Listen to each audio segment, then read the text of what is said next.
All right. After having some time to evaluate the BYU game, it was very similar to the Florida game as far as being kind of a tale of two halves. And first half, really just poor execution offensively. I felt like our first two offensive series was the worst two of the game. And, if we could have been able to move the ball there and get points, it could have been a different situation. And then defensively, we had multiple opportunities there in the first half. We had 4th and goal at the 1, 2 different times on 2 different series, and we had 3 chances, 2 on one of them. We missed 2 tackles in the backfield on one of them, and then we missed 1 tackle on the other one. If we make any of those tackles, it could have been a different situation, and then obviously the 2 deep balls that we gave up did not help the situation. So I was disappointing, but as the clock struck midnight, we went out there for the second half. And really proud of how the guys played. Ultimately, we got what we said at halftime. We said, hey, we're going to get the ball. We want to go down and score and, make it a 2-score game and play our best ball. I think we had 3 offensive series in the second half and got 3 touchdowns. And then they had 3 offensive series, and we held them to 1 touchdown, no points in the last 20 minutes. So, I obviously disappointed that we didn't do enough to win the game. We've got to ultimately, when you're playing teams that talented, you can't play 2 quarters. You got to execute for 4 quarters. But really proud of the effort and resilience of the guys in the second half on the road. That was a tough environment. I told their coach after the game, I've been in just about every ACC, SEC stadium, and there's nowhere I've been was louder than that place. And maybe just how the stadium was formed and in the mountains, and their students were in the stands 2.5 hours before the game. They had a concert out there going with the students for 2 hours before the game. It was the most electric environment I've been in, and just really thinking about that very last drive offensively down there at the goal line, 4th and goal at the 1. I mean, with your freshman quarterback and a long day, and to see our guys be able to finish, those are some positives we can take out of it. Really proud of Timmy Mclean in his first start on the road. We knew it was going to be a loud environment, and we changed our snap count early in the week after seeing the difficulty that the previous 2 opponents had at their place, and to be able to have no pre-snap penalties and be really clean in our communication, I thought was really good. I thought he managed the game really well. There was probably only 2 or 3 decisions that he made that I felt like were poor decisions, so he's improved that. He threw for over 70%, which is the first time all year that we've thrown for over 70% against a good team. And then obviously everybody could see his legs just extend drives and extend plays. And, technically they counted 1 sack because he ran out of bounds a yard short of the line of scrimmage on 1 play. But really, the offensive line didn't give up any sacks, and they did a good job, but also him with his legs extending plays. And we're really kind of working on the scramble drill because those are some big opportunities that we have there. Also pleased with the offensive line. We kind of knew that we were going to put it kind of on their backs there, and them and the running backs did a good job. I think being able to run the ball in 1st and 2nd down, it gets us in 3rd and medium, 3rd and short, 3rd and manageable situations. And we've been able to show to execute there. It's one thing to run the ball, when you want to. It's another thing to run the ball when you need to, and they know you're going to run it, and to be able to go get it. I can't really remember another situation where we've been able to kind of impose our will a little bit on the running game there on a lot of those short yardage situations. Proud of Jaron Mangum. Continues to do well for us. It was a physical game, physical back. Brian was telling me, I believe he's the first University of South Florida running back to have 2 or more touchdowns in 3 consecutive games rushing. And I think he's 5th in the country, 1st in our conference with 7 rushing touchdowns. So there are some positives in that. Really proud of the blocked field goal that we had. If we would have been able to get the ball back and go down and score, it could have been the difference in allowing us to get to overtime and have a chance to win the game. But really proud of that. Now we turned from our non-conference to conference play, and we got one of the best teams in the country. SMU's 4-0. They had a big win at TCU last week, had 600 yards of offense against a good TCU defense. They've got the number 5 offense in the country, 550 yards a game, 43 points a game. Their quarterback Mordecai has 20 passing touchdowns, which is #1 in the country. I think the #2 quarterback in the country has 15 touchdowns. So that tells you how impressive that is, and especially some of the teams that they've played there, with TCU being the last one. Defensively, they're only giving up about 23 points a game. They're top 20 in the country in red zone defense. They've created 8 turnovers on defense. They're very aggressive. They're very deep. That's one thing I would say is kind of studying their roster offensively and defensively. I think they're going to be a good case study for us, because maybe where they were 5 years ago is probably similar to where we are right now from a depth standpoint. And they've done an excellent job. Coach Dykes has done an excellent job, he and his staff, over the last 4 and 5 years. And just looking at their depth chart, it's just amazing how many guys they have at each position. And so they've definitely earned what they've done this year. So for us, it's just yet another challenge going on the road. And the big thing I told our guys is we just have to stay focused on the inside out and not worry about anything on the outside. Really, we just got to be focused on improving ourselves. And I think as a head coach, when you look back at the first 4 games, kind of leaving non-conference, going to conference, the question that you asked yourself is, are we getting better, or are we staying the same, or are we getting worse? And we're definitely not where we want to be, but I am pleased that I feel like we are getting better after playing a very difficult non-conference. I think Brian told me we're the only team in the country that's played 3 teams that are currently ranked in the top 25. So it is what it is. And like I told our guys after the game, hey, iron sharpens iron. And you play good competition, and you have adversity, 1 or 2 things happen. Either you come together and you get better, or you divide. And I haven't seen 1 ounce of this team quit. I haven't seen 1 ounce of this team start blaming. I've seen offensive guys in the defensive huddle. I've seen defensive guys in the offensive huddle. So even though we're not getting the results that we need and that we want, there are some positive signs in that. And if we'll stay focused on improving and trust the process, then we'll get there.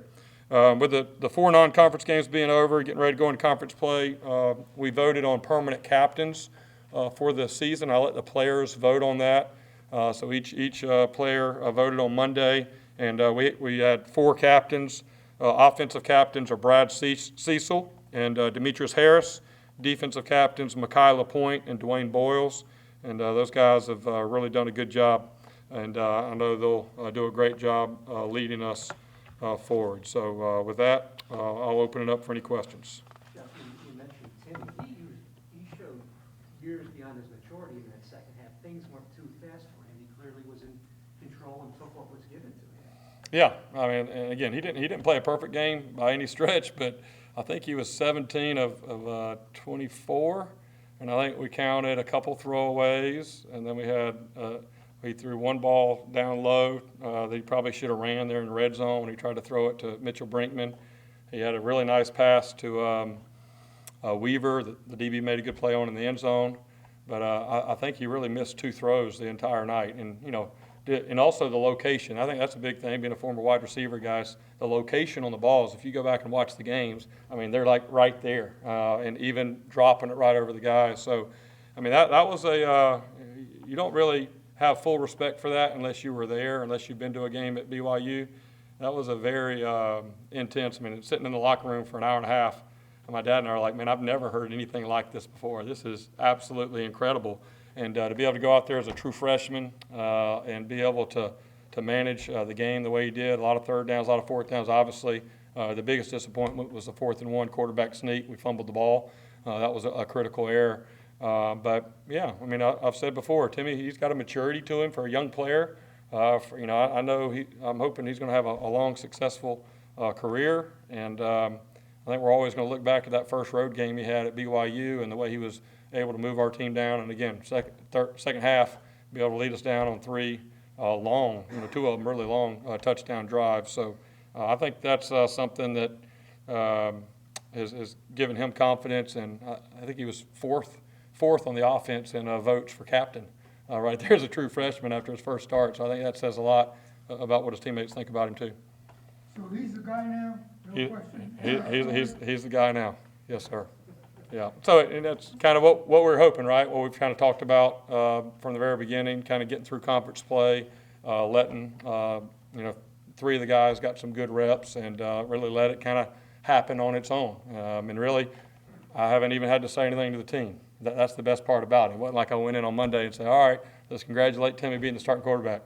They know it because of what they saw out there, and that's really how you want it to happen. And it doesn't mean he has a lifetime contract. If he goes out and plays poorly, it doesn't mean we got other guys that we feel good about too that can play. But our plan is for him to be our starting quarterback moving forward for the rest of the season. Those long drives would come in handy against SMU. What's that? Those long drives would come in handy against SMU. Yeah. Keeping the ball out of Mordecai's hands. Yeah, we talked about maybe catching the kickoff and taking a knee at the 1. And then if we could run 30 plays, I kind of averaged it out, 30 plays with a 3-yard gain average, I think we could get a quarter and a half in each drive. But we got to score a touchdown and then hold them, do the same thing. So, yeah, I mean, each year you kind of look at your team. We have some talent on the defensive side. We just don't have a lot of depth, and it kind of shows up. And it's not just kind of that game. It's not like they just all start fresh. It's when you don't have much depth, then those guys are practicing more during the week. They're being strained more during the week, and you got to get in the reps. And then they get out there, and it just kind of is what it is. Some years I've had it where I've been on teams where the defense is a lot further ahead depth-wise and everything than the offense, and you kind of do some things defensively to protect your offense a little bit. And right now, the best defense against SMU's offense is definitely to be able to be smart with the ball and put drives together. It's not an offense that you want to go 3 and out and keep putting your defense out there in bad situations. So there's no doubt. I mean, I'm just kind of joking about that. We're working to score every time we get the ball, but we also it kind of fits who we are offensively right now. We kind of went into the season honestly thinking we were going to be able to throw the ball all over the place, and then we kind of got in the season and kind of working through some things, and the running game has really taken off. And so I think kind of our identity of where we are right now in the season really matches probably what we need for our defense, and so we're going to go with that and continue to build off of that. What does the lack of depth on defense say? Is it a combination of injuries, youth? Is it something that's just kind of cropped up? Yeah, I think without getting too far in details, when you come in your first year in a program, you set a culture, and then if certain guys, maybe that's not a good fit for them, then they kind of exit.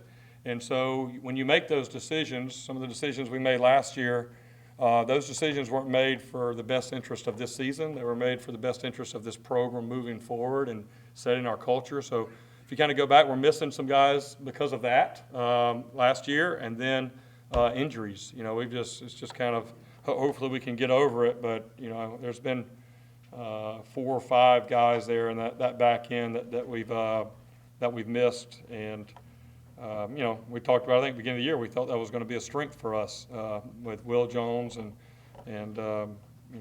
Christian Williams and some of those guys added in. But, it is what it is. You just got to keep moving forward, and you can't slow down or complain. You just got to make the best decisions you can and move forward. But ultimately, unfortunately, college football is not like the NFL. If we're in the NFL, we could go to free agency and bring somebody in here and be ready to go by Saturday. But here you got to do the best you can.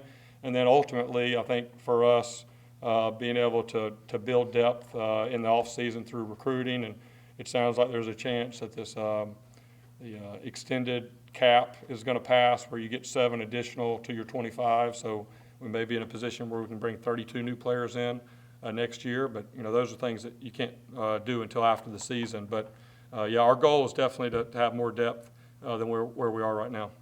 And speaking to some of your offensive adjustments, Charlie Weiss Jr. obviously wanted to play fast, he wanted to play quick, he Yeah. wanted to play with tempo. Yeah. Just how much has he adjusted, and how cool has it been to see him, Yeah. his adaptability there? I think Charlie's done a really good job. I think if you really study us, and we still have a long way to go offensively. We're not anywhere close to where we want to be, but I just think the creativity, when you go into a game and maybe there's some matchups that might not be in your favor, then you have to be creative a little bit, and just seeing some of the things we did with some of the tight bunch sets and some different little wrinkles. Their coach gave us a pretty good compliment after the game just about our offensive game plan and some things. So I think Charlie and that staff have done a good job of doing that. And again, you're doing that with a freshman quarterback. I mean, there's a lot of new plays that we hadn't ran earlier this year that we ran out there on that scene. But all of our coaches understand, as we're kind of going through it, what's best for our team and what we do. And there are certain times that we do go fast, and it can be kind of a change up for you, and you find times. But there's a also time for being able to run the ball and wear the defense down a little bit. I felt like we were able to do that a little bit in the second half, and that was wear their defense down. That was in our favor. Coach, everybody talks about the quarterback, but it's not like they can't run the ball. What do you think about Bentley in that part of the game? Yeah, I got two guys. I was in the hotel Saturday and was watching a little bit of their game, and they had like two quick touchdowns. I turned the channel, started watching something else. I didn't want to get distracted for the BYU game, but yeah, they've got outstanding team speed. I mean, but they got a 1-2 punch at running back. They made TCU look like they were standing still in several of those runs. So they've recruited extremely well, and I think they're running for 220 a game and throwing for 330 a game. So, I mean, you talk about like the ultimate balance for your offense. They do a really good job and definitely present some problems. Big thing for us, is the missed tackles, and that's something that continues to be a problem. And we started tackling live for the first time against some of our scout team guys this week in practice. You usually don't like doing that because your depth and all that, but we felt like we just have to really improve our technique on tackling, and so we had a good day of tackling. How concerned are you about your secondary going with the injuries and stuff you got there? Yeah. Against a team like this? Yeah, very concerned. It's not a good week to be short in the secondary. So we have to, as coaches, we have to try to find ways to put our guys in the best position possible. Obviously, their running game presents problems with that. But yeah, there's no doubt that's definitely a concern. That's a red blinking light right now. Who do you see as more balanced, SMU or BYU? Or if they're We've already played BYU, right? Okay. Well, I would just say this: SMU's ranked 5 in total offense, and I don't think it's just because they've played 4 games the way they're playing right now. By the end of the year, they're probably going to be somewhere around that if they stay. So, it's hard to compare different schools and all that stuff, and we haven't played them yet. But what I see on film, they look like the most electric, all-around wideouts, running back, quarterback. They look the most dangerous at all those positions of who we've played so far. I think BYU's back was really big and strong, kind of a different. And you got to give that backup quarterback for BYU credit, man. I mean, he made some beautiful throws, and that was one of the most well-executed offenses that I've seen play in a long time. When you look at the history of this program, there's been a lot of great splash wins, and you played some big splash teams so far. Now you start the conference, and that's one thing this program hasn't done is win a conference title. So what's your orientation toward conference play and the importance of these games coming up and being good in your conference moving forward? Yeah, that's really important. I mean, I think you can look at our non-conference schedule for the next 5 years, pretty aggressive. But for where we are right now, we need to show improvement in our conference, right? You got to, kind of like Bobby Bowden used to say back in the day, first of all, you early on, you lose big, then you lose close, then you win close, and then you win big. I mean, that's kind of the, maturation of your program, how it usually happens. And hopefully got past those first 2 stages and we can get over the hump and get to those last 2 stages. But yeah, there's no doubt conference play, every game's important. We treat every game the exact same, but I think for our guys to know that we're turning the page and we're going into conference play, and hey, it's a new season. We're 0-0. Our goal is to go 1-0 this week. And, ultimately, one of our big goals is to win the conference. And at some point we will, whether that's this year or in the future. I'm confident that we will, but that's the step we have to get to before we worry about anything past that. This is a team, this SMU team is a program that, comes off of like 2 years ago where they were bringing in 20 transfers. You said it's a good case study for you.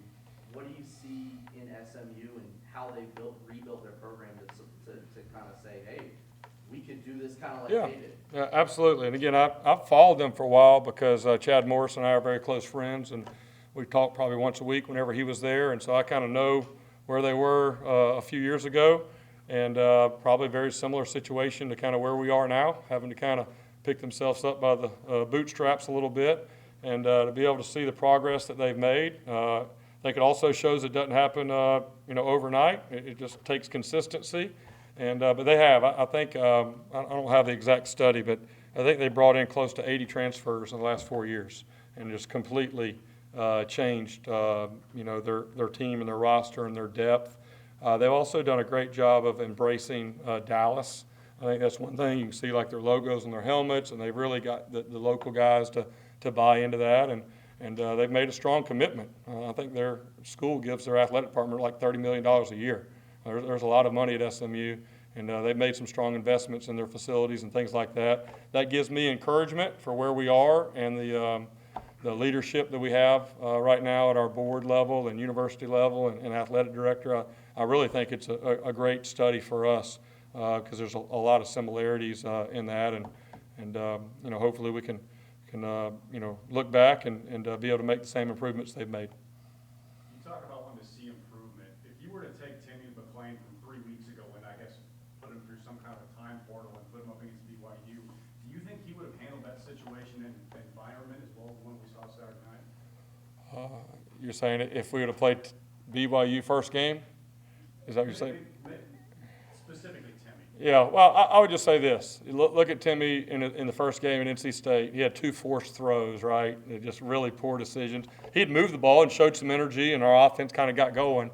And then he just made 2 careless decisions throwing the ball like you would only do if it was 4th down, game on the line. And then you saw in this game him managing it a lot better and understanding when it's okay to pull it down and run and get the first down and line us back up. So there's no doubt. I think he's matured. I think the experience he had at Florida A&M, he showed improvement from that. And I think ultimately, especially offensively, I think we've kind of shown that same improvement from NC State to Florida to FAMU and then to BYU. And that's really what my message to these guys are right now. Obviously, we don't have the record that we want to have, but can we continue to improve? And what I'm proud of is we just played a really difficult gauntlet. We got another difficult game this week, but our guys have not slowed down. In the face of that, they've continued to climb. And what I know from my experience, if the guys will continue to do that, eventually it's going to break through. And when it does, you're going to have a strong foundation for that. And so that's really what our mindset is. But yeah, there's no doubt that he's shown some improvement, and I think that experience that he just had and that our offense just had in that environment, being able to go out with no pre-snap penalties and be able to execute on the road late in the game and all that, I think that's going to give us confidence moving forward too in some of these other games.